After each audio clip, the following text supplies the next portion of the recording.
नमस्कार दोस्तों, स्वागत है आप सबका एक बार फिर से आपके अपने YouTube channel math study with me में। जो टॉपिक चल रहा है अपने फलन, उसका अगला बिंदु आज हम डिस्कस करेंगे आज की क्लास में। हम बात कर रहे हैं कॉम्पोजिट फंक्शन, संयुक्त फलन। आज विचार ये है कि हम 3 या 4 टॉपिक डिस्कस करेंगे जिनमें कॉम्पोजिट फंक्शन, इनवर्स फंक्शन और उसके साथ ऑड और इवन फंक्शन, सम और विषम फलन। सबसे पहले बात करते हैं संयुक्त फलन की कि संयुक्त फलन क्या होता है। कॉम्पोजिट फंक्शन, संयुक्त का मतलब नाम से तो हमें पता चल ही रहा है कि दो या दो से अधिक जो फलन हैं उनको इस प्रकार मिलाया जाए कि एक नए फंक्शन का निर्माण हो, उसे हम संयुक्त फलन कहते हैं। अब होता क्या है कि अगर हम मान लें कि एक समुच्चय a से b है, उसमें एक फलन f परिभाषित है। हम कह रहे हैं यहाँ पे कि एक फलन है f, वो है आपके a से b में परिभाषित, और एक फलन g है वो है आपके b से c में परिभाषित। अर्थात हम ये कह सकते हैं कि अगर ये मान लो a है समुच्चय, ये समुच्चय b है, तो इसका मतलब इसमें कोई अगर अवयव a है तो उसका इधर प्रतिबिंब हमें f के अंतर्गत क्या मिलेगा। f यानी एक मशीन है, इस मशीन के अंतर्गत हमें इस अवयव को डालना है, तो हमें प्रोडक्ट के रूप में क्या मिलेगा, fa, जो किसके बराबर होता है, b के बराबर। ये मान के चलते हैं कि समुच्चय a के किसी अवयव a के लिए समुच्चय b में एक अद्वितीय प्रतिबिंब विद्यमान है, जिसे हम b से डिफाइन कर रहे हैं, तो a का संबंध हो गया b से। अब ये जो समुच्चय g है वो क्या कह रहा है कि वो b से c में परिभाषित है, और इसके अवयव b का इधर एक संबंध बन रहा है gb। इसका मतलब इसका जो एलिमेंट है उसका gb।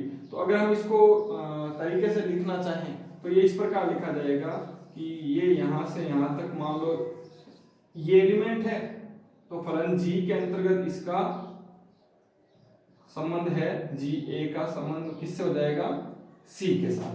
अर्थात हम कह सकते हैं कि समुच्चय a से b में एक फलन f परिभाषित है और समुच्चय b से c में एक फलन g परिभाषित है, तो उनका संयुक्त फलन होगा वो गोफ,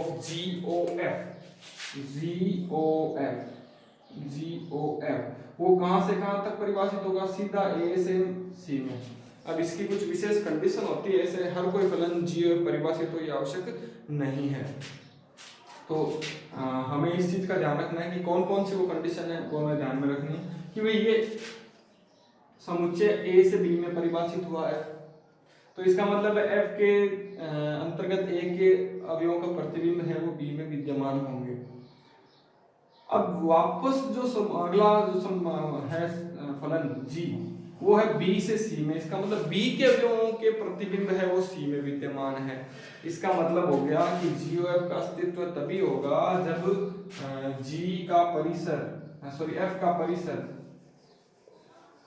का परिसर सबसेट होगा या बराबर होगा किसके, g के प्रांत के।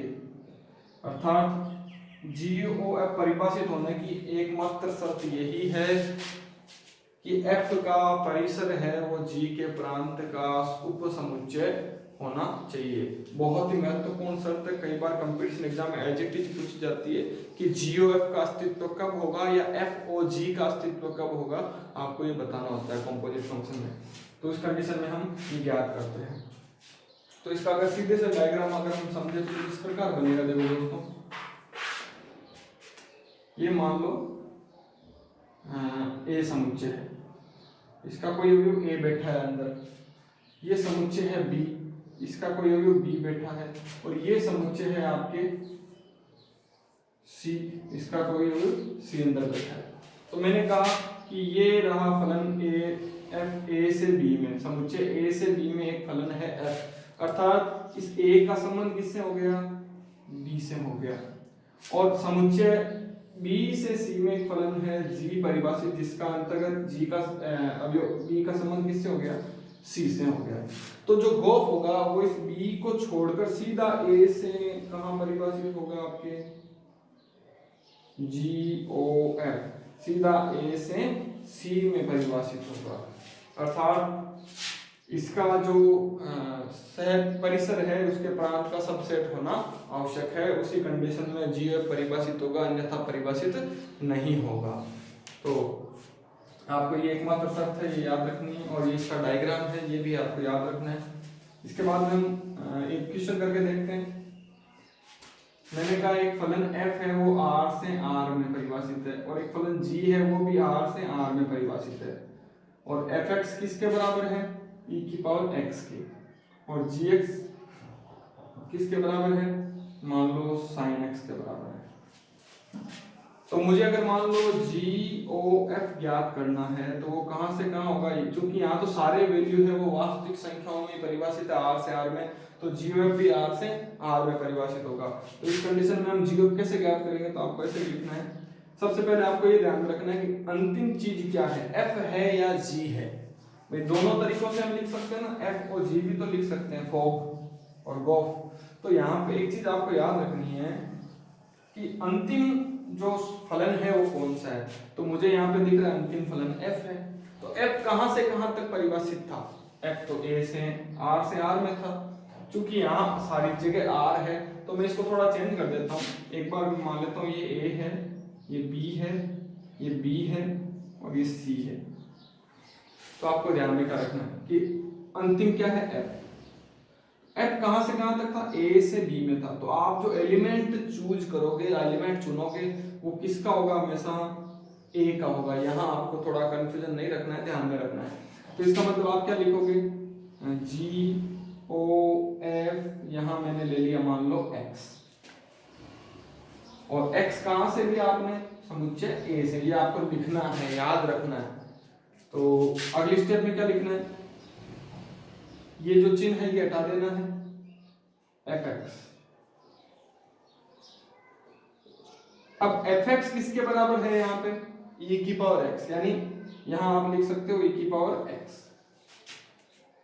अब आपको यहाँ देखना है कि जब g के अंदर x था तो किसके साथ आया, साइन के साथ आया। अगर g के साथ y होता तो क्या होता, साइन y। g के साथ z होता तो साइन z। तो g के साथ e की पावर x है तो क्या होगा यहाँ पे, साइन e की पावर x। ये आपको मिल गया GOF x की वैल्यू। अगर हम f और g ज्ञात करना चाहें तो उस कंडीशन में क्या होगा, फिलहाल r से r की बात कर रहे हैं, समझाने की बात हुआ। तो अगर f और g ज्ञात करना चाहिए, f और g, तो यहाँ किसका सदस्य लेंगे हम, सबसे पहले वो देखना है। तो यहाँ लास्ट में क्या मिल रहा है हमें, g। तो g किस से किस में परिभाषित था, r से r में। क्योंकि यहाँ सारे r से r में, अगर g मान लो ये होता b से c में, तो ये हम किसका एलिमेंट लेते हैं यहाँ पे, b का। फिलहाल मैं इसको मद्देनजर रखते हुए समझा रहा हूँ। तो यहाँ मैं अवयव लेता b का, तो ये मान लो एलिमेंट आपके जो भी आप चुनते, मान लो x चुनते, तो आप यहाँ पे लिखते x belong to b। b भी लिख सकते हो, b बिलोंग टू b, को कोई फर्क नहीं पड़ना। अब यहाँ पे हम क्या करेंगे कि f o का चिन्ह जैसे उसमें हटा, इसमें भी हटा देंगे, g b बराबर क्या आएगा। सबसे पहले हम देखते हैं कि g के अंदर x है। जब g के अंदर x है तो ये साइन के साथ चला गया, तो यहाँ पे क्या आएगा, साइन x की जगह क्या आ जाएगा, b, साइन b। अब बात करते हैं f की। f में जब x था तो e की पावर में चला गया, y होता तो e की पावर में, log होता तो b की पावर में। तो यहाँ पे ऐसा हो जाएगा, साइन जो b है वो कहाँ चला जाएगा, e की पावर में, साइन b।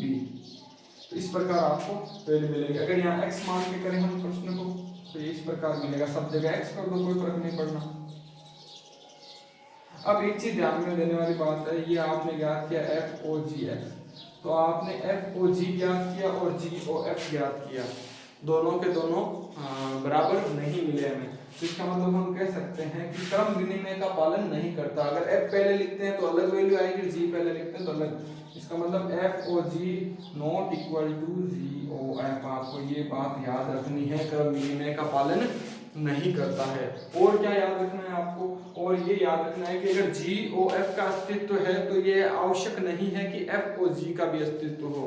कैसे, तो हम एक क्वेश्चन डिस्कस करते हैं। जैसे मान लो f है वो तो है a से b में परिभाषित, और g है वो है b से c में परिभाषित। समझना नियम क्या था कि अगर जी ओ एफ परिभाषित होगा तो एफ का परिसर जी के, इसका तो परिसर और इसका प्रांत, इसका परिसर है वो इसके प्रांत का क्या होना चाहिए, उपसमुच्चय होना चाहिए। तो इसका परिसर बी है और इसका प्रांत भी बी है, तो बी और बी तो बराबर है, तो यहाँ पे तो नियम लागू हो रहा है, अर्थात जी ओ एफ परिभाषित है। लेकिन जब हम एफ ओ जी ज्ञात करते हैं तो आप इसको ऐसे पढ़ोगे कि जी का परिसर, जी का परिसर क्या है, सी, एफ का प्रांत ए का सबसेट या बराबर होना चाहिए, है क्या, नहीं है। इसका मतलब जी ओ एफ अगर परिभाषित है तो यह आवश्यक नहीं है कि एफ ओ जी भी परिभाषित हो, और यदि एफ ओ जी परिभाषित है तो यह आवश्यक नहीं है कि जी ओ एफ परिभाषित हो, और अगर दोनों ही परिभाषित है तो यह जरूरी नहीं है कि दोनों बराबर हो। तो ये आपको एक चीज याद रखनी है। अगला है साचर्यता। साचर्यता में हम क्या सिद्ध करेंगे कि अगर तीन फलन है वो क्रमानुसार इस रूप में परिभाषित है तो ये परस्पर साचर्य संयुक्त फलन जो इनका बनेगा वो साचर्यता गुणधर्म का पालन करेगा। अर्थात h जो फलन है वो a से समुच्चय से b में परिभाषित है, g फलन है वो समुच्चय b से c में परिभाषित है, और f फलन है वो समुच्चय c से d में परिभाषित है। तो इनका जो संयुक्त फलन जो हमें मिलेगा वो इस प्रकार मिलेगा, h एफ ओ जी ओ एच। अगर पहले इन दोनों का एफ ओ जी ओ एच, या पहले इन दोनों का लेके अगर हम साचर्यता का पालन करवाएं तो ये साचर्य नियम का पालन करेगा। अर्थात ये दोनों चाहे पहले इन दोनों को संयुक्त फलन में एक साथ लेके फिर इसके साथ संयुक्त फलन ज्ञात करो, या पहले इन दोनों का संयुक्त फलन ज्ञात करके तीसरे के साथ संयुक्त फलन ज्ञात करो, सदैव ही आपके साचर्यता का पालन करेगा। अब ये कहां से कहां परिभाषित, तो हम शुरुआत कहां से करते हैं, देखो ये लास्ट h कहां से कहां है, a से b में, तो इसका पहला एलिमेंट ले लेंगे हम a, और सबसे लास्ट में क्या है f, f कहां से कहां है, c से d में, तो इसका लास्ट, तो ये कहां से कहां तक परिभाषित होगा, a से d में। आपको ये याद रखना है कि जैसे हम GOF का कैसे ज्ञात करते थे, GOF, f कहां से कहां होता था, a से b में, तो हम इसका पहला लेते थे a, और g कहां से होता था, b से c में, इसका लास्ट लेते थे c, तो a से c में। उसी प्रकार इसका भी हम ज्ञात कर सकते हैं। अब आगे कैसे बनेगा साचर्यता क्या होती है, हम इसके बारे में चर्चा करते हैं। कि देखो ये मैंने मान लिया समुच्चय A, और नीचे लिख देता हूं, ये समुच्चय A है, ये समुच्चय B है, ये समुच्चय C है, और ये है समुच्चय D, कोई दिक्कत नहीं। अब जो फलन आपके h है वो है a से b में, a से b में फलन है वो आपके हो गया h। इसका मतलब इधर कोई अवयव x है तो इधर इसका एलिमेंट क्या हो जाएगा, hx हो जाएगा, कोई दिक्कत नहीं है यहाँ तक। फिर यहां से यहां तक एक फलन परिभाषित है b से c में g, कोई दिक्कत नहीं। तो इसका जो प्रतिबिंब होगा वो इस प्रकार होगा g h x, कोई समस्या नहीं है यहाँ तक। इसका मतलब है यहां से इसका संयुक्त फलन जो होगा वो क्या होगा, GOH, GOH, कोई दिक्कत नहीं यहां से यहां तक। अब यहां से आगे C से D में कौन सा फलन है, F, तो ये हो गया आपके F। तो इसको कैसे लिखेंगे, F G और H X, ऐसे कोष्टक लगाते जाएंगे आगे। अब यहां से यहां तक कौन सा फलन सीधा परिभाषित होगा वो देखो आप, ये यहां से G है, यहां से F है, तो यहां से यहां हो जाएगा GOF, जो भी एलिमेंट है यहां पे आ जाएगा, ये GOF हो जाएगा। अब देखें यहां पे शुरुआत करता हूं मैं A से B में है HX, A से B में HX है, और B से सीधा D में है ये फलन। तो यहां से सीधा अगर हम बात करें, सीधा अगर बात करें तो क्या बनेगा आपके F0G0H, क्योंकि ये जो फलन है H फलन, और यहां से आपके जो आपके फलन निकल के आ रहा है GOF फलन, तो FOG फलन, तो FOG आगे आ जाएगा और GOH रह जाएगा। तो एक तो तरीका हो गया ये, और अगर इस तरीके से लेके चले दूसरे वाले तरीके से तो आपको यही चीज वापस किस रूप में मिलेगी, एफ ओ जी एक साथ है, देखो यहाँ पे एफ ओ जी एक साथ है और किसके साथ ले रहे हो, डी के साथ यानी एच। तो ये आपको यहाँ से यहाँ तक डायरेक्ट चाहे इस दिशा से इस दिशा में चले चाहे इस दिशा से इस दिशा में चले, दोनों ही तरीके हमारे सामने मौजूद है। एक से GOH पहले ज्ञात हो जाएगा, एक से FOG पहले ज्ञात होगा। जिसमें FOG ज्ञात होगा पहले उसके साथ खाली क्या जुड़ जाएगा, H जुड़ जाएगा, और जिसमें GOH ज्ञात होगा उसके साथ खाली क्या जुड़ जाएगा, सीधा F जुड़ जाएगा। तो इसका मतलब ये संयुक्त फलन है वो साहचर्य गुणधर्म का पालन करता है। इसके बाद आगे डिस्कस करते हैं, कुछ महत्वपूर्ण बिंदु है ये आपको याद रखने हैं।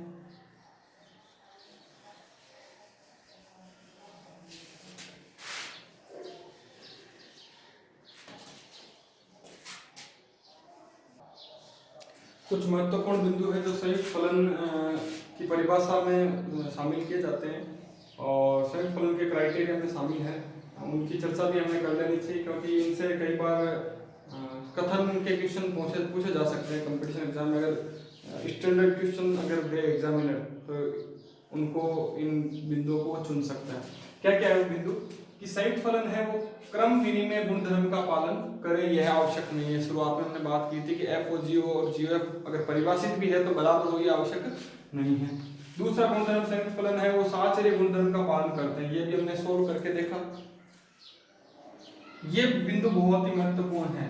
दो एक ही आच्छादक फलनों का संयुक्त फलन भी एक ही आच्छादक होता है। मैं बात कर रहा हूँ F और G दोनों एक ही है और दोनों आच्छादक है। उस कंडीशन में GOF परिभाषित होगा तो वो भी एक आच्छादक होगा।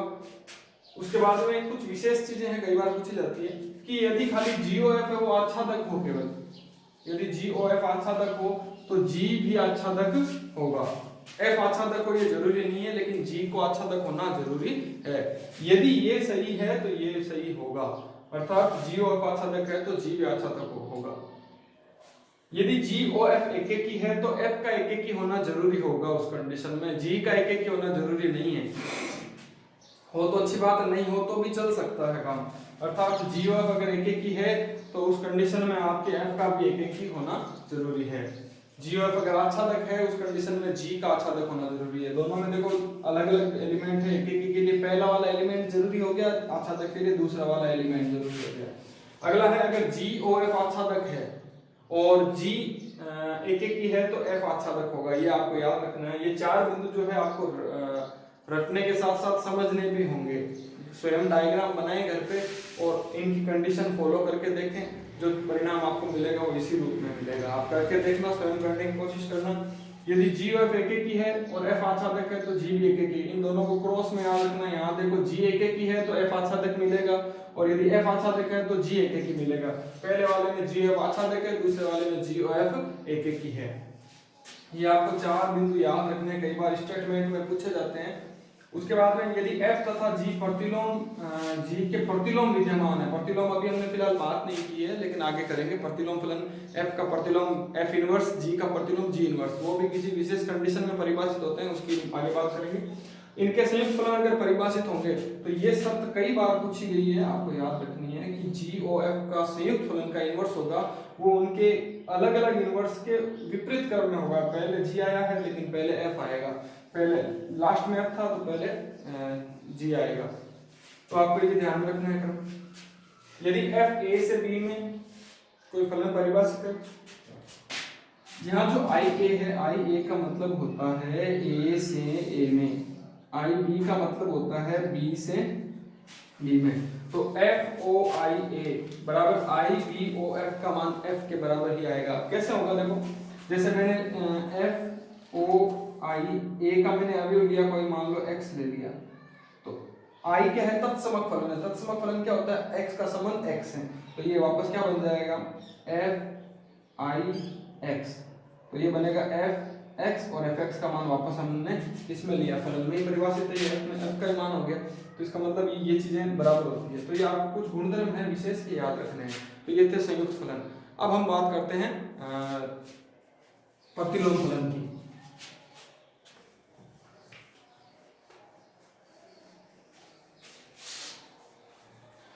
प्रतिलोम फलन F का प्रतिलोम होता है F इनवर्स। तो एफ इनवर्स कौन कौन सी कंडीशन में परिभाषित होता है उसकी बात करते हैं। एफ का प्रतिलोम एफ इनवर्स होगा यदि, कब होगा, कौन सी कंडीशन है, यदि एफ है वो एक की प्लस आच्छादक, यदि हम कह सकते हैं यदि कोई फलन है वो एक की और आच्छादक अपने प्रांत में एक की और आच्छादक है, तो उस कंडीशन में हम कह सकते हैं कि वो फलन है वो उसका प्रतिलोम एफ इनवर्स विद्यमान होगा। और हम बात करें यदि एफ है मान लो ए से बी में परिभाषित है, तो एफ जो इनवर्स होगा वो कहां से कहां तक परिभाषित होगा, उल्टा हो जाएगा बी से ए में। अर्थात हम कह सकते हैं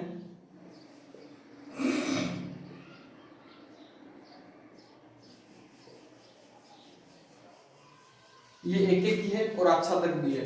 एक की क्यों है, क्योंकि प्रत्येक का संबंध एक अद्वितीय अवयव के साथ और इधर वाले के भी अद्वितीय अवयव के साथ संबंध है। एक की हो गया, आच्छादक कोई छूटा नहीं, आच्छादक भी है, तो एक की और आच्छादक की पालना कर रहा है, इसका मतलब इसका प्रतिलोम होगा वो विद्यमान होगा। अब प्रतिलोम कैसे हो जाएगा, बी इधर आ जाएगा, ए उधर आ जाएगा, तो बी के एलिमेंट क्या थे 1 2 3 ए बी सी।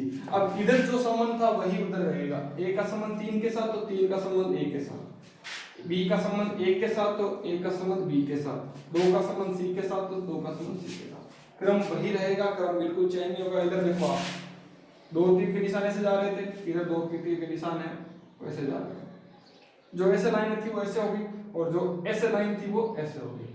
तो कहने मतलब एक दूसरे के दर्पण प्रतिबिंब होंगे।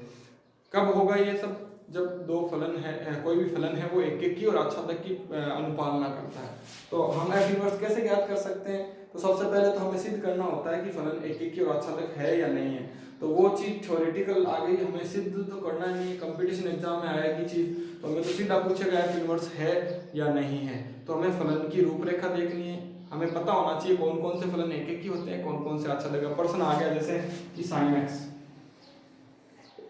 प्रश्न आ गया एक्स स्क्वायर, प्रश्न आ गया एक्स, इन सब के प्रतिलोम विद्यमान है या नहीं है। तो हमें इनकी विशेषताएं देखनी है कि जैसे एक्स की बात करते हैं तो तत्समक फलन एक की भी होता है और आच्छादक भी होता है, तो इसका प्रतिलोम विद्यमान होगा, हम कह सकते हैं तत्समक फलन विद्यमान होगा। एक्स स्क्वायर की बात करते हैं तो एक्स स्क्वायर का जो वक्र है वो इस प्रकार बनता है, एक की नहीं होता है, तो इस कंडीशन में हम कह सकते हैं कि वक्र का जो फलन है वो एक की अनुपालना नहीं करता, इसलिए हम कह सकते हैं इसका प्रतिलोम विद्यमान नहीं होगा। साइन एक्स का भी प्रतिलोम विद्यमान नहीं होगा।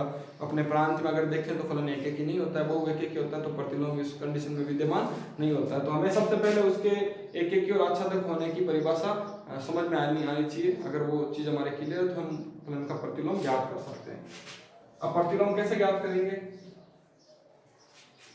तो इसके लिए हम देख लेते हैं कि मान लो यहाँ कोई ए अवयव है एक्स ए का, और ये कोई समुच्चय बी है जिसका अवयव है वाई। तो कैसे लिखेंगे कि समुच्चय ए के अवयव एक्स का समुच्चय बी के अवयव वाई से संबंध है, अर्थात मैं इसको ऐसे लिख सकता हूँ एफ एक्स बराबर वाई। लेकिन जब मैं इसको विपरीत क्रम में बनाऊंगा तो बी इधर आएगा, ए इधर आएगा, और फलन होगा एफ इनवर्स। कैसे लिखा जाएगा, इधर वाई का संबंध इसके साथ कैसे होगा, एक्स के साथ, तो इसको कैसे लिखा जाएगा एफ इनवर्स वाई बराबर एक्स। अर्थात कहने का मतलब है ये एफ जो फलन यहाँ लगा हुआ इधर आते ही एफ इनवर्स में कन्वर्ट हो जाएगा और इस प्रकार लिखा जाएगा। जैसे एक फलन है एफ है वो आर से आर में इस प्रकार परिभाषित है कि एफ एक्स बराबर है 2x माइनस 1। मुझे इसका प्रतिलोम ज्ञात करना है, तो अब सबसे पहले इसकी जांच कैसे करें। एक ही है, सिंगल घात का समीकरण है, रेखिक समीकरण सदैव एक ही होते हैं, और आच्छादक है क्योंकि आर से आर में परिभाषित है, सारे मान वो ग्रहण करेगा। तो हम इसको कैसे सॉल्व कर सकते हैं कि माना एफ एक्स बराबर है वाई मानते हैं, तो वाई बराबर क्या हो गया 2x माइनस 1। ये तो फलन की परिभाषा हो गई, मुझे y का मान x के पदों में मिल गया। अब मुझे करना क्या है, जब विपरीत क्रम होगा तो x y इस तरफ हो जाएगा, x इस तरफ, यानी y का मान आपको x के रूप में बदलना है। यानी यहाँ जो आप fx रूप में y के रूप में था उसको चेंज करना है, यानी ये x को अलग करना है आपको।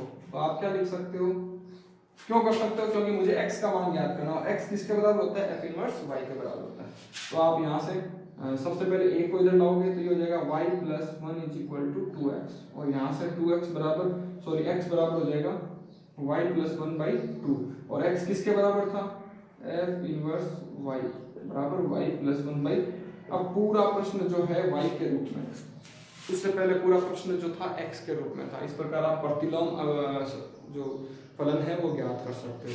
कुछ विशेषताएं इसकी भी आपको याद रखनी है कि f इनवर्स तभी विद्यमान होगा जब f और जो फलन है वो एक की ओर आच्छादक होगा। नंबर 2 विशेषता आपको क्या याद रखनी है कि यदि जो फलन f है वो आपके जो f और f इनवर्स का जो अगर संयुक्त फलन आप ज्ञात करते हैं, f o f इनवर्स, अगर इन दोनों का संयुक्त फलन अगर आप ज्ञात करते हो तो आपको हमेशा क्या मिलेगा, I तत्समक फलन मिलेगा। क्यों मिलेगा हम देख लेते हैं, इसमें कैसे मिलेगा इसकी हम चर्चा कर लेते हैं। जैसे यही प्रश्न हम देख लेते हैं एक बार। f का मान क्या था, fx का मान y था, ये था 2x माइनस 1 ये, और f इनवर्स क्या निकाला हमने, तो f इनवर्स मैं यहाँ लिख देता हूँ, f इनवर्स x क्या निकल के आया, y की जगह x लिख दो कोई फर्क नहीं पड़ना, x माइनस 1/2, ये दो मान मिले मुझे। तो मैं क्या करूंगा, इसको सिद्ध करता हूँ, f0 f इनवर्स मैंने लिया x, कोई दिक्कत नहीं। संयुक्त फलन की परिभाषा के अनुसार मुझे इसको इस रूप में लिखना पड़ेगा।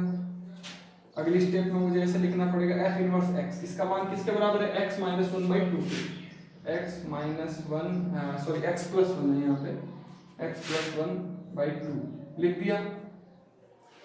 जब f के अंदर x है तो वो किससे गुणा हुआ, 2 से, फिर क्या घटाया गया, 1, तो x की जगह ये आ गया, तो हम क्या करेंगे, इसको कैसे लिखेंगे, x प्लस 1/2, इसको किससे गुणा करेंगे, 2 से, फिर क्या घटाएंगे, 1, 2 से 2 खत्म, 1 से 1 खत्म, उत्तर क्या आया, x। आई आ गया। आई का मतलब होता है जो चीज आप ले रहे हो, आइडेंटिटी फंक्शन, जो चीज आप ले रहे हो वही चीज आपको वापस प्राप्त होगी।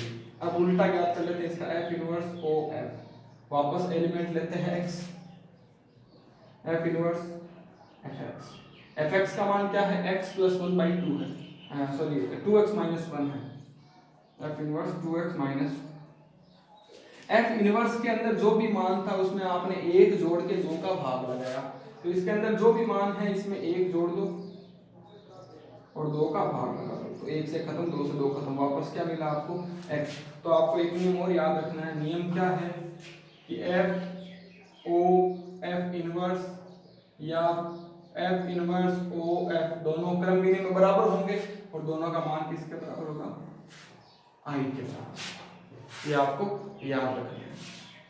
तो ये था आपके प्रतिलोम फलन, और दो छोटे छोटे फलनों की बात हम और कर लेते हैं, सम और विषम फलन। प्रतिलोम फलन ज्ञात करने के लिए सबसे पहले आपको याद होना चाहिए कि वो फलन एक की ओर आच्छादक है या नहीं है। अब आपके दिमाग में एक चीज और भी आ रही होगी कि साइन कोस या त्रिकोणमितीय फलन में कुछ एक ही नहीं होते, कुछ आच्छादक नहीं होते, तो उस कंडीशन में भी इनका प्रतिलोम हम साइन इनवर्स प्रतिलोम वर्ती फलन ज्ञात करते हैं। तो दोस्तों विशेष कंडीशन में हम उनको ज्ञात करते हैं, हम उनके प्रांत और परिसर को इस प्रकार छोटा कर देते हैं जिस परिसर में और प्रांत में वो एक की और आच्छादक के गुणधर्म का पालन करने लग जाते हैं, उस कंडीशन में हम उनमें इनवर्स का जो गुण है वो देख पाते हैं, अन्यथा हम उनमें इनवर्स का गुण हम नहीं देख पाएंगे। अब हम बात करते हैं ऑड यानी इवन यानी सम फलन और विषम फलन। सम फलन और विषम फलन क्या छोटा सा टॉपिक है, हम बात कर लेते हैं कि यदि कोई फलन में fx के अंदर आप x की जगह -x रखते हो, यानी x का मान ऋणात्मक करके रखते हो, लेकिन उस ऋणात्मक का कोई प्रभाव नहीं पड़ता है, वापस fx ही बन जाता है, तो वो सम फलन की कैटेगरी में आता है। और f की जगह -x रखने पर वो माइनस चिन्ह बाहर निकल के आ जाता है, तो वो विषम की कैटेगरी में आता है। जैसे मैं एक फलन लूं, fx बराबर मैंने लिया x², मैंने इसमें fx की जगह क्या रखा, -x रखा, तो मैं क्या करूंगा, -x का वर्ग करूंगा, तो मुझे क्या मिला वापस x², और x² किसके बराबर है, fx के बराबर। इसका मतलब f -x रखा, फिर भी मुझे क्या मिल गया, fx, अर्थात ये कौन सी कंडीशन होगी, सम फलन। और मैंने इधर लिया fx बराबर x की पावर 3 लिया, समझने की कोशिश करना यही है, आपको x को हटा के -x रख देना है। तो मैंने रखा x माइनस, तो -x की घात 3, हमें पता है कि विषम घात होती है तो ऋणात्मक चिन्ह कहाँ आता है, बाहर आता है, तो आ जाएगा -x3, और x3 किसके बराबर था, fx के। बराबर माइनस एफ एक्स। इसका मतलब कौन सी कैटेगरी में आ गया? विषम फलन। कुछ चीजें और भी लेके हम चेक कर लेते हैं कि 1 प्लस ई की पावर एक्स, एक फलन है एफ एक्स बराबर 1 प्लस ई की पावर एक्स। करना क्या है? एक्स की जगह आपको क्या रखना है? Minus x. तो एफ माइनस एक्स बराबर 1 प्लस ई की पावर माइनस एक्स।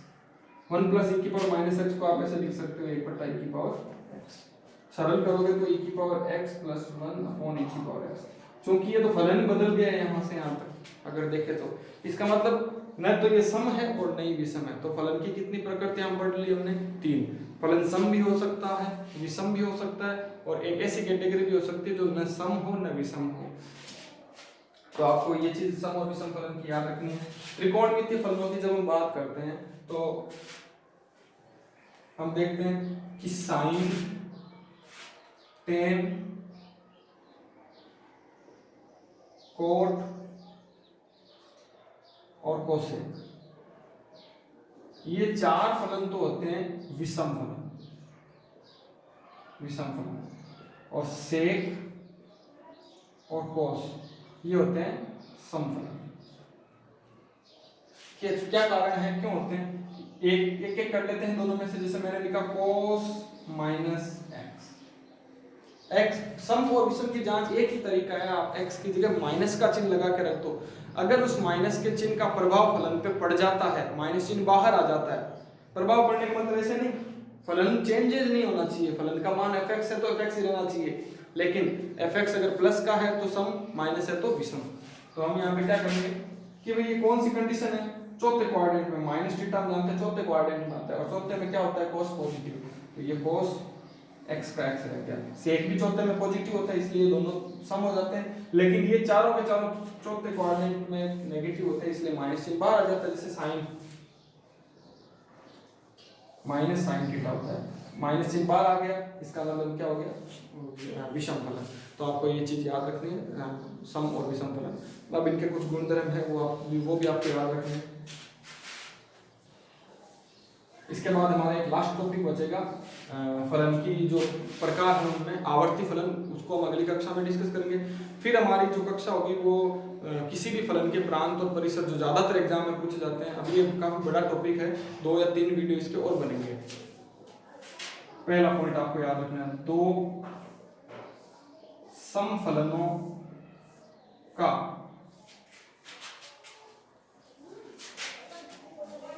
दो जो समफलन होंगे उनका जो गुणनफल है वो आपको सदैव क्या मिलेगा? 2 समफलनों का गुणा सम मिलेगा। क्लियर? नंबर 2, 2 विषम फलनों का गुणा, विषम फलनों का गुणा।